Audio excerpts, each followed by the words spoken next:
দক্ষিণেশ্বরে মহা ধুমধামে পালিত হচ্ছে কল্পতরু উৎসব।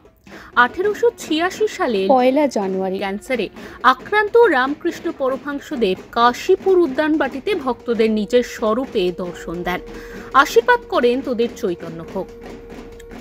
ভক্তরা বলেন সেদিন হিন্দু পুরাণে বর্ণিত কল্পতরু হয়েছিলেন ঠাকুর। সেই থেকে প্রতি বছর দক্ষিণেশ্বর মন্দিরে মহা ধুমধামে পালিত হয় কল্পতরু উৎসব। এবছরও তার ব্যতিক্রম হয়নি। এছাড়াও এদিন প্রকাশিত হলো রানী রাসমণি ও রামকৃষ্ণ দেবের জীবনের ইতিহাস সম্বলিত পত্রিকা মাতৃশক্তির দ্বিতীয় সংস্করণ।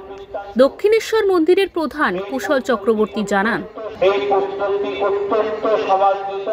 এটি দ্বিতীয় সংস্করণ প্রকাশিত হচ্ছে। প্রথম সংস্করণ নিষ্কাশিত হয়ে গেছে এবং এই বইটিতে রানী রাসমণির যে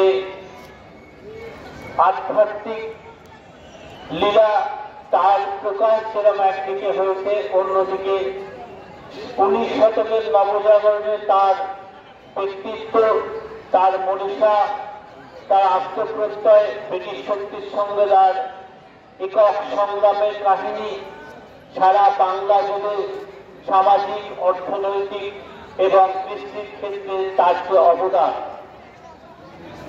সে কথা এই বইতে আপনারা পাবেন। এটি অত্যন্ত প্রামাণ্য একটি গ্রন্থ প্রকাশিত হয়েছিল, যেটা দ্বিতীয় সংস্করণ প্রকাশিত হচ্ছে। এছাড়াও তিনি জানান, এবছর উৎসবের দিন মন্দির প্রাঙ্গণে আয়োজিত হয়েছিল এক বিশেষ তথ্যচিত্র প্রদর্শনী।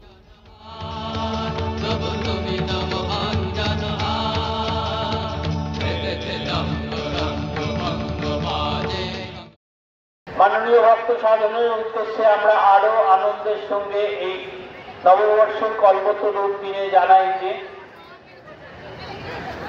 আমরা আজকে সন্ধ্যায় আপনাদের জন্য একটি বিশেষ অনুষ্ঠানের আয়োজন করেছি।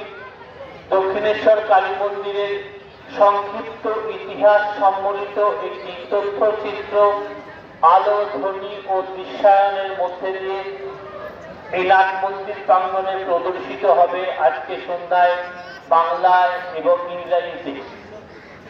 সাধারণভাবে কল্পতরু উৎসবে দক্ষিণেশ্বর মন্দিরে মানুষের ভিড় হয় চোখে পড়ার মতো। তার মধ্যে এই তথ্যচিত্র প্রদর্শনী ও পত্রিকা প্রকাশনী এক অন্য মাত্রা দিয়েছে এই উৎসবকে। ব্যুরো রিপোর্ট, ওঙ্কার বাংলা।